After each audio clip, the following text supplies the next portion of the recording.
There we go. So we going to start the Build Mastermind today, which today we meet every week, 1 p.m. Eastern time, 10 a.m.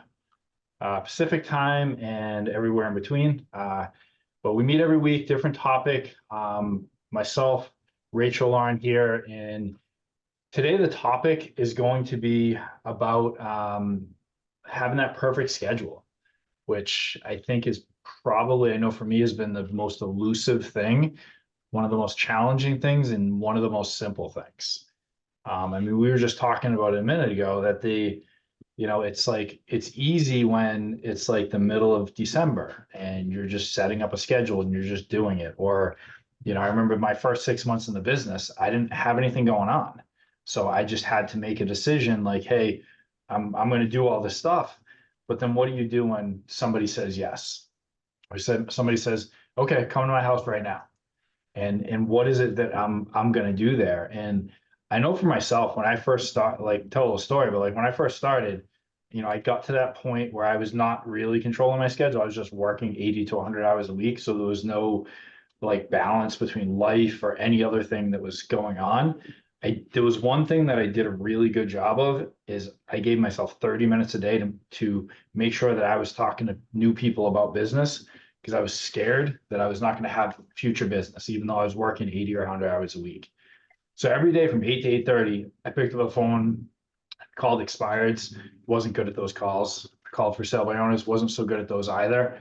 But what I'll say is, even though I wasn't good at those got me like to eat the frog, doing the thing that's really challenging in the morning. And then all those calls to my sphere were they flowed. They were a lot smoother. And I know for me, my schedule, and I'm going to talk a little bit of just like what I do, because that's really all I know. I've taken classes where I've filled the schedule every 30 minutes, like from 10 to 10:30, I do this, 10:30 to 11, I do this. What eventually happens is I take that calendar, I look at it, I ignore it, and then I just go eat, because it's too much. It's overwhelming. Overwhelming, yeah. And I know, so I think what my biggest struggle was is somebody would tell me to do something specific on my calendar. And if it didn't work, I didn't think I could change it. And what I've learned is this is a ever changing thing. So I've been, doing this 14 years, and my calendar changes a lot. And I protect my time in different ways, depending on where I am in life sometimes. A few years ago, I started on a fitness journey. And prior to that, like, it was like I was getting up at 6 a.m., 6:30 a.m., getting to the office by 7:30. And when I started the fitness journey, I chose that was important in my life. So now it's 4:30, I'm up, the gym from 5 to 6, which isn't as long as I'd want to be there, but that part of my life, I'm on maintenance mode right now. I'm just like, I got to do that 6 days a week to just maintain that piece of my life. And that, because our calendar is all about choices, and we get to choose what goes on there. Like, other people can give us suggestions and ideas. And then for me, like, I will be in the office anywhere between 7:30 and 8:30. We do, a role play in the morning as a team. And we've been like, as a team, I'll be honest, like up until I don't know, threw the hammer down is maybe the word, like a week or two ago, but I was like, we're just like kind of hanging out, business is flowing, it's going okay. I didn't love the way it made me feel. And I found that, like, going back to putting in my calendar, like, hey, like, I'm going to call the new people, and then the priority people, I'm going to call these people at these times. So after that 9 a.m. call, over the last week or so, I've got back into this. So I find that it always flows back and forth, and I had to re-put that on my calendar. Like, what am I going to do at 9 a.m.? Because I got to remind myself, even after 14 years, that's what I do. And I need to go and talk. Like, when I started, I knew if I talked to 10 people a day, I'd be successful. So that's what I changed it to. I said, okay, I need to talk to 10 people today. And the best time to do it is when I have the most energy, which is first thing in the morning. And I know other people are great from 4 to 6 in the afternoon. You should do that. But for me, that's what it's kind of worked. And if I can keep control of those first I don't know, say 5, 6, 7 hours of the day from like 4:30 to say 11, if it's chaotic after 11, that's okay. And every once in a while, like I heard, if you erase, you must replace. Like if I take something on my calendar and I erase those calls, like I might need to be putting those calls on a Saturday if I actually want to reach the goals that I've chosen to be my goals. So for me, that's kind of been my thing is just, I have a calendar. I follow it to the best of my ability. When something's not working, or if I ignore something on my calendar on a daily basis, I need to change it. I need to either decide that I've already decided it's not important because I'm not doing it. So I either need to find out how do I make that thing important that I said I was going to do or not. And I just, I will tell you, protecting my, like, I'm going to say one more thing. Then I want Rachel to step in here and chat is, I did something recently, which was huge for me. Like, cause I'm in my mind, a really big deal. I got really important stuff to do. I need to do everything myself. And Kim is right behind me. She's probably ready to laugh about that, but She can attest to this. but I made a decision like a few months back that my kid's going to a school where she has to get picked up at 2:45 every day. And like, if you asked me 5 years ago, 8 years ago, like, how's that going to happen? I'm like, we're going to have to find an Uber or something. I don't know how we're getting her out of there. And I just chose it. That's the most important thing at that point. And I talked to my team and they got me covered. But I knew that I have to do that because with my relationship with her, that's important. So this schedule is not just about work. This is like, we need to prioritize everything that's important to us, whether it's business, ourselves, which is probably the hardest, like getting up in the morning, going to the gym. I could tell myself I don't have time, but if I actually care about me, I need to do that. And if I care about my kid, I need to go pick her up. If I care about I actually don't have any date nights on the calendar, so that doesn't sound good. But like, if I care about my wife, I'm telling Kim. I'm telling Kim. I'm gonna put date night on the calendar, but different Kim, not the one behind me. Right. Wife Kim. Yeah. Not to confuse anybody there. But it's like, well, again, if it's not on my calendar, it doesn't exist. And if I heard it years ago, like if you want to know what's important to somebody, show me your checkbook and show me your calendar, and that's going to show me exactly what's important to you. So what are you spending money on, and what are you spending time doing? So I'm going to challenge people that this week they really look at that calendar too, and really ask yourself, is what's on there what you actually want on there? 100%. Jim, love that. And I think that I'm going to go back to something that you said that is really, really important, because your calendar is going to be based on the point of business that you're in right now. Like, everybody has different seasons of business in their careers and their lives. And I'm not just talking about winter, spring, summer, and fall. I'm talking about, like, are we in build mode? Are we in maintenance mode? Are we in repair mode? Like, what mode of business and life are we in right now? Are we in a season where we need to be focusing on building processes and systems? Or are we in a season where I may need to focus on my family a little bit more because I've just come out of a huge build season? I'm in maintenance. Like, what season are you in is going to largely dictate what your calendar looks like. However, what you said, Jim, which is so spot on, is look at your calendar like a living thing, right? Every single time block in your calendar you need to look at it as if, yes, it's important, but it also can be moved. And so what you said was, if you're going to erase, replace. Well, what I've done with some of my direct reports and the people that, I get the privilege of holding accountable to their commitments each week is say, okay, show me your calendar. I want to see the time blocks that you've actually installed in your calendar, and show me what's important to you. And I'm seeing things in there, that are friend related, that are family related, that are prospecting related, that are connecting with your sphere related. And all of those things are important. But if something comes up that is important and urgent, something that you have to deal with immediately, and it's going to interfere with a time block, being able to look at your calendar and say, okay, it's going to interfere with this. But this particular block is a living thing. I can literally, and we found out this within the last couple of weeks. I'm a little more tech savvy than this, so I'm shocked I didn't know. You can literally take that time block in your Google Calendar and move the entire block anywhere you want. Okay, Rachel didn't know that. How pathetic is that, right? Like, you can move it. Okay, you can move it. And so give yourself permission to say, this is a living thing. I'm still going to honor it, but I'm just going to move it here. Now, if you find yourself, to Jim's point, if you find yourself moving it and then moving it and then moving it and then ignoring it, okay, we have a problem, right? But now the basis of your calendar, I go back to Craig Ballantyne's The Perfect Day Formula, because he tells this story, and a lot of you have probably heard this story, but I want to kind of tell it, because it kind of puts in perspective where we need to be in depending on the season of your life. So, for me, so there's this professor, and he's in front of the class, and in front of the class is sitting this really large jar. And next to this jar, there are smaller jars. There's a jar of like large stones, there's a jar of pebbles, and there's a jar of sand, and there's a jar of water.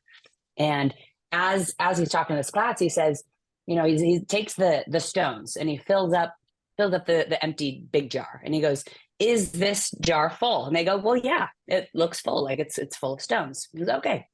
He grabs the pebbles, pours it over the stones in that same used to be empty jar, and they filter through and they kind of fill some space and fill in this jar. And he goes, "Now is this jar full?" And they said, "Well, yeah, like it's even more full."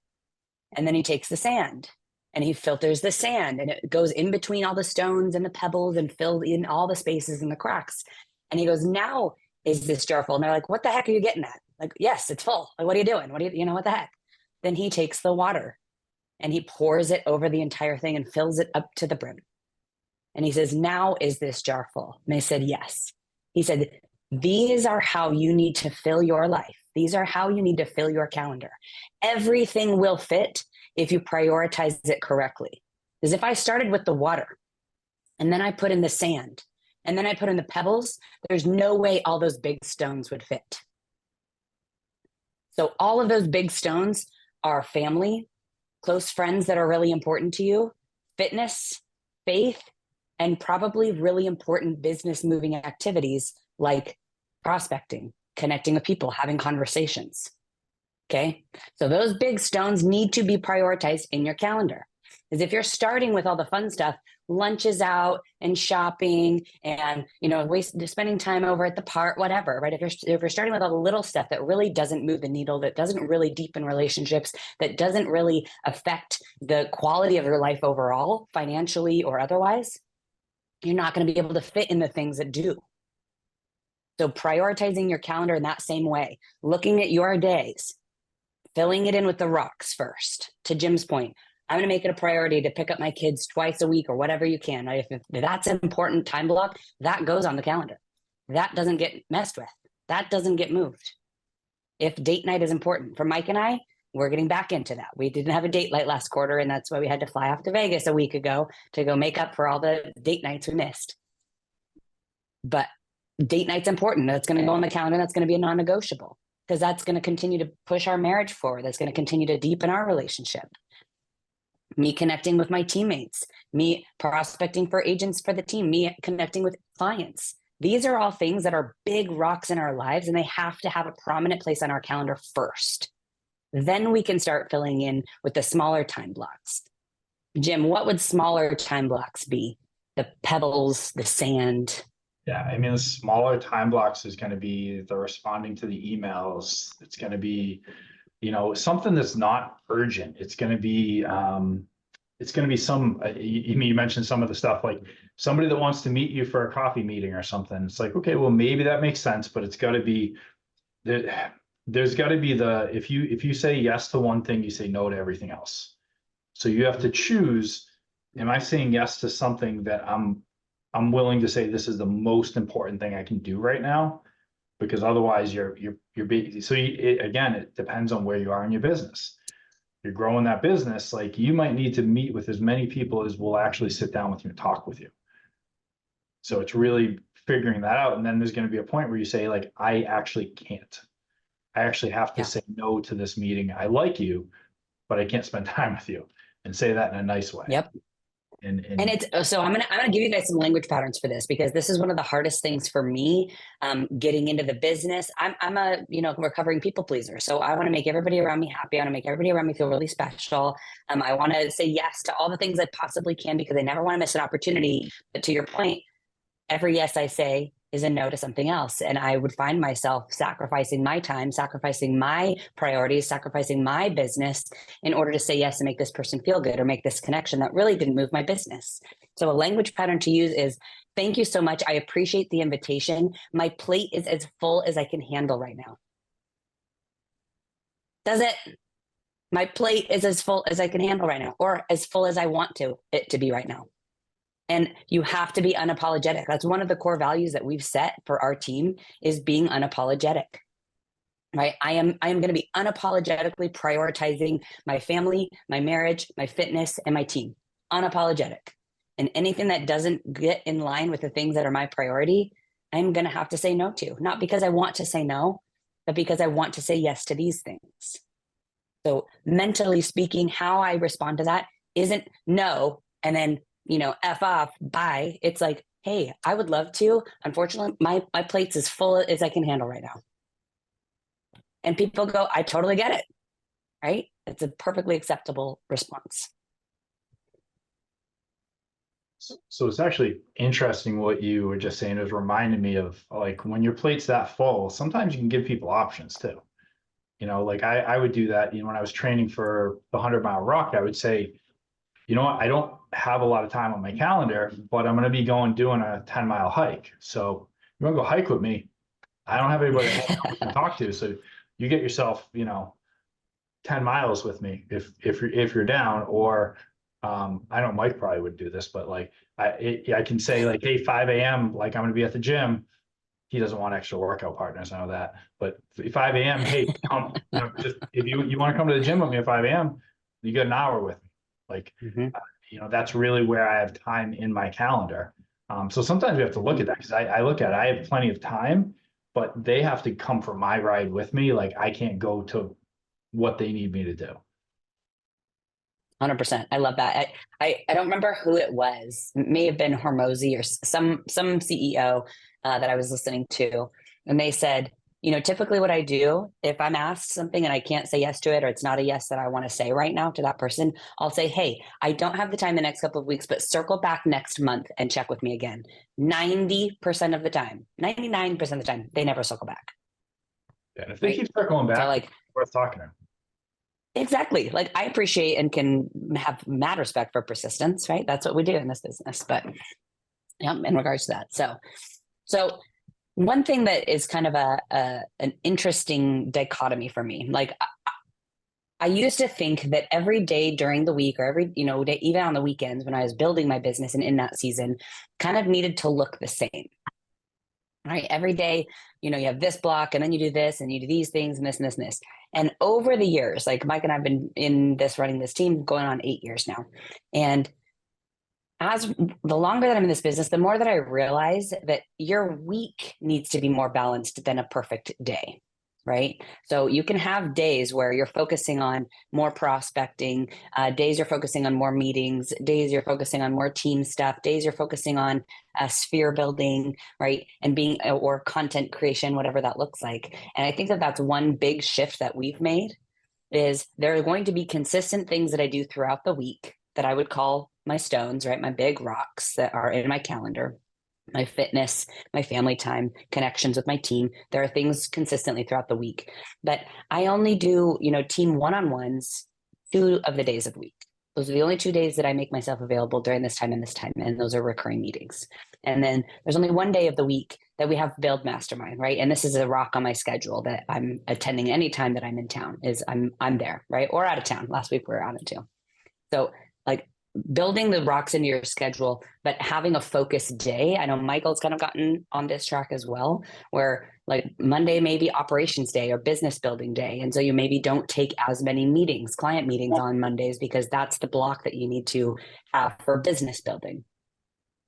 What are you gonna say, Michael? There's a lot of science and research that goes into how long it takes people to get refocused when they get bounce between different tasks. Like, to give you an example, if I'm doing a buyer consultation and then I need to bounce into marketing, it takes 15 to 20 minutes of transition time to become even remotely productive in that transition of the new task. And so the more that you can group like tasks together, the better off you're going to be. Meaning, you may have a production focused day, where your whole day is just based on production. That's just your mindset walking into it. You may have a marketing day where your entire day is focused on marketing. You may have an operations day where your whole day is just focused on growing your business, streamlining processes, meeting with people, doing one-on-ones, team meetings, all that stuff, and building that all into one day. And so there's a lot of efficiency that can be found by grouping your days together and looking at it kind of like what Rachel's saying is a perfect week and less of a perfect day. Yeah, the whole principle of like switch tasking, you're constantly moving back and forth. And I mean, that's what a lot of us do throughout the day, right? Like we're over here. I mean, even if you're on something like this, you're looking at your email, you got your phone over here, and I'm guilty of all this, and you're doing all these things and you're effectively doing nothing well. So really that focus, and if you can give focus time to each task, I know one thing when we have a calendar, I think most of us have like at least one thing that's really important to us that we don't actually make important. We don't mentally actually see it as a thing that has to happen. Like for example, like our health is one of the biggest ones. Like how many of us go and, like I used to go to the gym at like 11 a.m. Well, that's a really easy time for me to be like, oh, you know what, this came up. You know what, this came up. Next thing you know, I missed the week. Or, eating. Like eating is important. And you're just like, okay, like I got busy. I didn't have time between appointments to go eat. I had to just do that before this. I actually moved an appointment with Kim because I'm like, I need to eat before this. Like that was why I moved the appointment. Not that she wasn't important, but like I'm able to move that and I can actually take it in Google and just shift it down. And that's what I did. Real easy. But Now I know. Now I know So you can do that. something you just mentioned about like kind of having fluidity and adjusting your schedule. I like to do that every Sunday. Like every Sunday, I will pull up my next week calendar and I've got about half an hour time blocked on Sundays to do this. And I'll customize that week to what's going on. Because there are one-off things like, hey, one of the kids is getting recognized at their school. I can't miss that, right? And so I'm going to say yes to that. But that means that I have to pivot and adjust something else. And I got to go back to my calendar and go make sure that what I was supposed to be doing at that time is now moved to a different time. I'm not just going to not do it. I'm going to very intentionally reallocate it to a different part of my schedule. The other thing I want to talk about too, a lot of people talk about white space in your calendar. And I think that there's a right way and a wrong way to do this. Personally, I like to stack as many meetings back to back as possible and then have a dead spot of like 2 hours to do what I call deep work. Like, that's the white space in the calendar. It's not in between meetings. I don't want half an hour in between my one-on-ones. I want to go from one to the next, the next, the next, the next. Super efficient. I've done all my preparation ahead of time. I go into those meetings. I send my follow-ups. I just keep going right into the next one. Because what happens is between those meetings, your energy is going to drop down. You're going to get tired and get lethargic, right? And worse than that, you're going to pull out your phone, like Jim was just saying, you're going to start fucking scrolling, right? You're just wasting time by doing that shit. Just go back to back to back to back, and then have some dead space. Mm-hmm. Well, this 100%. is a good point right here because I don't do it that way. Like I'm actually looking at my calendar over here and I have white space because I actually need that. And this is why it's important to, I can't just take what Mike says and say, oh, that makes sense. I'm just going to change my entire calendar today to do what Mike does, not Mike. And I've tried that and it didn't work for me because I was, almost getting the state of overwhelm of hopping from one to another. And I wasn't as present. So I think it's really important to have this, me and Rachel said earlier, like have this be a live document that you try. Maybe you try what Mike does, you try what I do, and you figure out what works and keep doing that. And making sure, and there's a reason why people perform higher and get more stuff done is because they do prioritize those important things, however they structure it in their calendar. Yeah, there's no one size fits all. That's for damn sure. Like there's a lot of different tactics and strategies on how to get the most efficiency out of your time, but there's not just a one size fits all. You got to figure out what works best for you. You got to figure out what matches your energy level and what you're comfortable with. Some people are comfortable with stacking 5 meetings. Other people, it gives them anxiety and makes them just, not as productive. So you got to try it, figure out what works for you, make it your own, and you'll be super squared away. So, I just read a book too. I was going to share it with you guys. Buy Back Your Time. Highly recommend reading that if you haven't. Jim, have you read that one? I have not even heard of it. So like totally changed my mindset. Like, I mean, I feel like I'm really pretty time efficient right now. Like I value my time more than anything else just because I only got so much of it, right? There's plenty more money you can go make, but you can't just get more time. And so I try to figure out how can I get the most out of every single day and every single week and every single interaction I can possibly get. And this book definitely challenged my thinking in a couple of different areas. So it's something I would definitely recommend doing. I thought I had a ton of leverage around me. It made it really clear to me that I needed a personal assistant after going and reading this book. I was like, oh my gosh, I'm doing all these tasks that I need to be having somebody else do, you know? So it was a good eye opener. It's definitely a book worth reading for just about anyone. Buy back your time. Well, that's a huge point, because I mean, if I think back when I started in this business, I'm very, very broke, lots and lots of time, no money.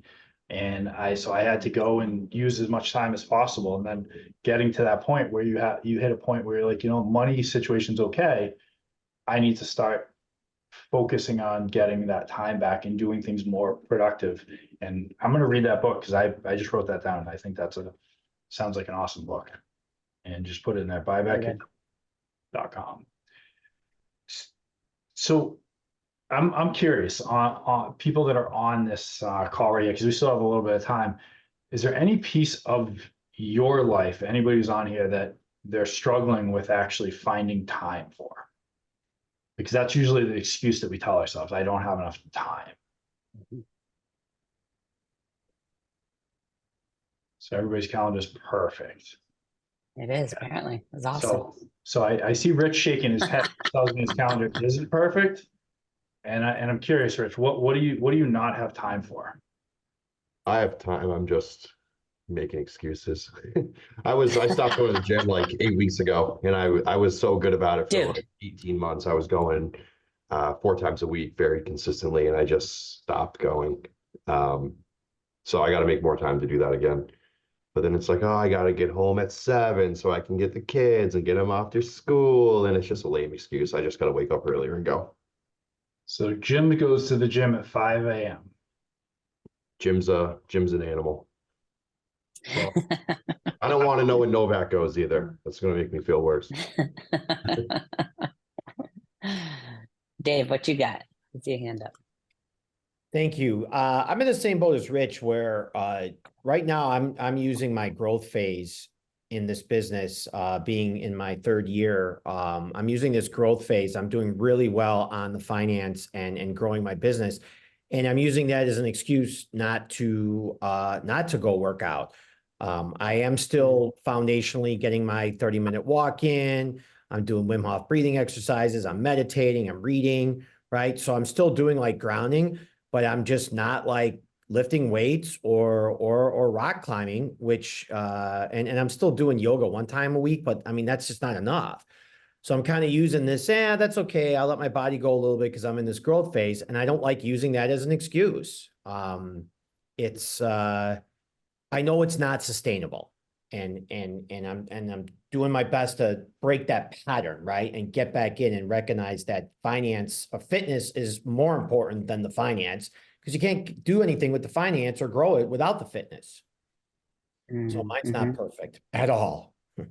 Well, I was going to say, like, I think that's one of the things that people later in life, right, will recognize that, like, shoot, I should have spent more time getting healthy and staying healthy, right? Being physically fit, because when you're older, you can't buy it, right? You have to go through the motions, right? But money will come and go. Money will come and go. Fitness may come and go, but it has to be earned. So we've all been there, Dave. And like, I mean, even in our first year or two, you know, Michael and I, it was nonstop. And Rich, to your point, you know, we had a point where I couldn't afford any leverage. I couldn't afford babysitters. I couldn't afford nanny. I couldn't afford anybody in my life to take care of my kids when they weren't at school. And so I literally was up, did a walk or a run early in the morning because I couldn't leave the babies home alone while Michael went to the gym, right? Walk or run around like the neighborhood, right? A block away from my house. So I'm still close. Brought the kids to school, worked for 3 hours, sped to the gym, which is close by our office, worked out for 45 minutes, quick French shower, back to the office, right? Like I prioritized it consistently because I knew if I didn't, it keeps your mind sharp and it keeps your priorities in check. When you continue to prioritize yourself, when you continue to prioritize the things that make you feel good, make you more productive, it literally translates and transfers into every other area of your life. So highly recommend, even if it's like you said, Dave, like even if it's 30 minutes, 45 minutes, if you're still getting a walk in a day, but maybe transfer 10 of those minutes and then add 30 to lift some weights twice a week, 3 times a week. Like it doesn't have to be 5 times a week, 6 times a week, but prioritizing is totally important. Tara says she struggles holding up her calendar when things come up, for sure. That is by far the easiest thing to do in this industry, because things come up all the time, right? I think the biggest thing that I've done for myself, because I'm typically one where if an email comes in and I know that I have the right response and I can answer that right away, like my knee-jerk reaction is to respond to it immediately. And what I've had to learn as a leader and just save myself time and to be more efficient with my time is I now have a couple times a day that I'll open my inbox and then I'll then respond to things. And typically, if somebody else from my team is on that email, they've already responded and it's taken care of and I didn't even need to do it anyway, right? But as an agent, there are some things that, yes, you have to respond to. There's some things, yes, you have to think about and respond. But only do that in your a 15-minute time block a day. It's amazing how many emails you can get to, respond to intelligently in a 15 to 20-minute time block a couple times a day. So I think like it's interesting you guys brought up like the health piece of it, because if you think of all those big rocks, like if you're not spending time with your children, you're probably going to hear it. You're not spending time with your spouse, you're probably going to hear it. You're not tending to your clients, you're probably going to hear it. If you're not taking care of yourself, nobody's there to tell you that you need to. And the thing is if we don't do that, we can either do it now or later our body will tell us we need to do it. It's also the creating of a habit. Like this, I know we talked time block, but time block is also habits. And it's really easy for me to say, go to the gym 5-6 days a week because I feel uncomfortable when I don't go. So I was always told the habit is like, you almost have to swing the pendulum into whatever that habit is we want to create, spend an inordinate amount of time doing it to get us in a habit where it's uncomfortable to not do it. And that's what I did when I started in real estate, making phone calls. And when I started going to the gym, I had to have the accountability of like 4 or 5 guys that would meet me there. And if I got to the parking lot and they weren't there, I went home because I didn't have to go in. And then they'd show up and I'd be like, oh crap, I got to go inside. It took me 6 or 9 months to get to a point where I was like, I'm just going to go. And I don't remember the last time I had a workout partner. Like I needed one before. Now I just like nobody sticks around, so I just don't even try anymore. But Rich is coming back on Monday, so I'm gonna have a workout partner again. And it's One, who did you become, right? Like when you made the decision to continue to keep going, regardless of somebody else holding you accountable from the outside, who have you then become doing that action, right? Taking that action. Like it affects who you become when it affects your integrity at work. You become a different person, a more growth-minded person, a more accountable person to yourself when you can do hard things without outside accountability. Well, it's a clearer head and better energy too. So it makes it, I feel like it's helped, that type of stuff has helped me to slow down. You would think it would help me speed up, but it actually slowed me down. And I am able to see things clearer. I'm less agitated. It's helped me to, I think, create a better life for myself. Because really it was like, I don't know, I think it was right around COVID. It was like probably 4 years ago I started on that path. And those 4 years, I'm a totally different person than I was 4 years ago. And I felt like garbage all the time. And I just didn't want to feel that way anymore. But creating that habit. So again, it's choosing what is important to us. And if there's something that you say you want to do and you're not doing it, there's a good chance, not to pick on you, Dave and Rich, like you're not prioritizing yourself. Your clients are more important, maybe your family more important, your kids, whatever it is, but you have to prioritize yourself. Like you only get one body. You like whatever it is that's important. It doesn't have to be working out, but whatever it is that's important, you got to take care of yourself. You have to. And you got to make a choice, whatever that is today, to prioritize it.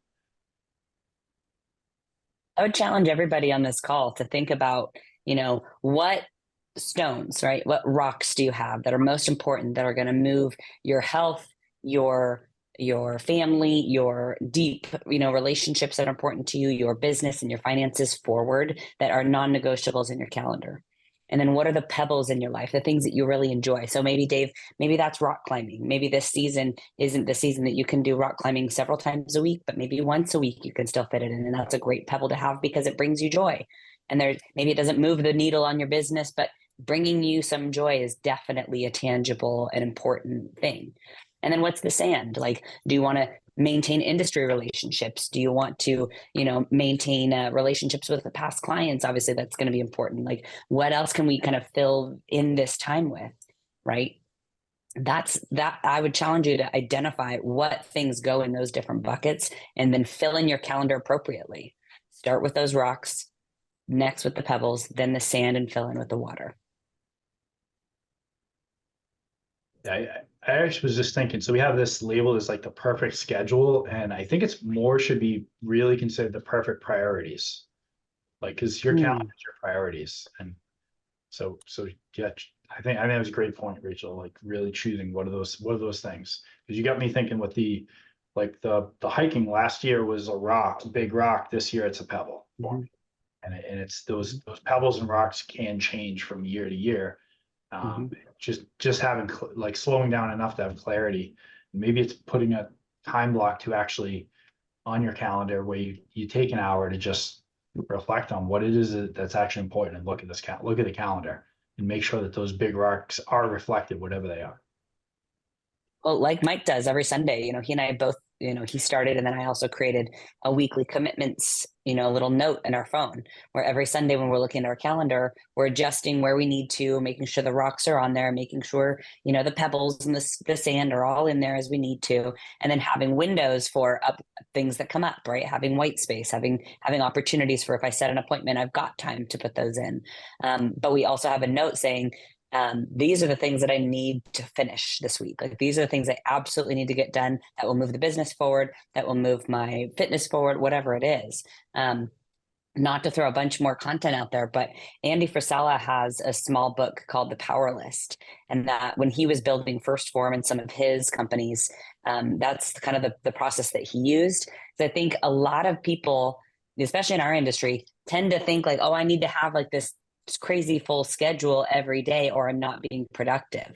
And I want to challenge your mindset a little bit on that and say, in this industry, there are days that we work 14, 15 hours. And it's also okay on the days that we work 5 or 6 hours. Like, both of those are okay. But if what he did, Andy Frisella did, was he created a power list where he's like, I have 5 things. Like, today I have these 5 things that I absolutely need to get done, that if I get those across the finish line, today has been a success. And if those things take me 14 hours, so be it. But if those things take me 5 hours, then I'm going to take the freaking afternoon off and hang out with my wife. And that be okay. Right. And I think that it's really important to allow yourself to have that time when you can and when you get it, because this industry will swallow you up whole and you will burn out if you do not just say, these are the things that I need to get done, I'm going to get those done. Now, if you're in a big build season, Dave, like if you're in a season where like, I don't have the luxury of taking time because there are more things that I need to get done, so be it. But put an end in sight, right? Put something where you can say, I have white space on this afternoon that I'm going to take and do nothing. And maybe I'm going to lay horizontal and read a book and sit in front of a fireplace and have like quiet time, right? Like, or ground or whatever you need to do. But I think that's been a really cool kind of concept for me as well. It's like, what are your weekly commitments need to get done? And then once those are crushed, if you have motivation and want to do more, great. Otherwise, you've completed it, and take that time to focus on some of the other things in your life. So this was a great session. Perfect schedule. I think we went way deeper on it than I even knew we were going to go, which is perfect priorities. I love it, actually. Yeah, so I think it's because that's what we have to do. We have to choose and choose to make ourselves a priority, not just everybody else. Before we, we're just about out of time. Is there anybody else that has anything else they want to contribute? Any other challenges in creating this? And I'll put it out there. If anybody is having a challenge and then they want to reach out to me, like figuring out how to prioritize something in their schedule, I'm happy to help. I really think that this topic can make or break your success. Like we talk about a lot of stuff on these calls, but this one thing, if you can figure out how to master it and continually optimize it, that could be the game changer for you. And it's never done either, guys. Like this is constantly a work in progress to optimize and enhance it. But just getting something that works for you right now and continually improving it is the place to be. I think you missed the first couple of minutes, Novak, but we talked about how your calendar, it really is kind of a living document and how it changes based on your season, based on the month, based on the week, and staying on top of it like you do on Sundays, looking at it for the entire week. Like, are all the things on there that I need to get done? Have I prioritized the things in my calendar that I need to? Rocks versus pebbles. I think that's the living document is absolutely true. For sure. So everybody has homework to Awesome. go look at their calendar and ensure that those big rocks are on there. And if you have way too much sand and pebbles, you might want to figure out how those sand and pebbles don't stay on there. Mm-hmm. And apparently you can just move the time block. So Tara, if something comes up and you got it, just move the time block. You didn't learn anything today. You learned that on Google Calendar, you can physically just move. Don't mind me. Awesome. Well, thank you, Jim. That was awesome. Well, you guys have a great week. You as well. Take care, guys.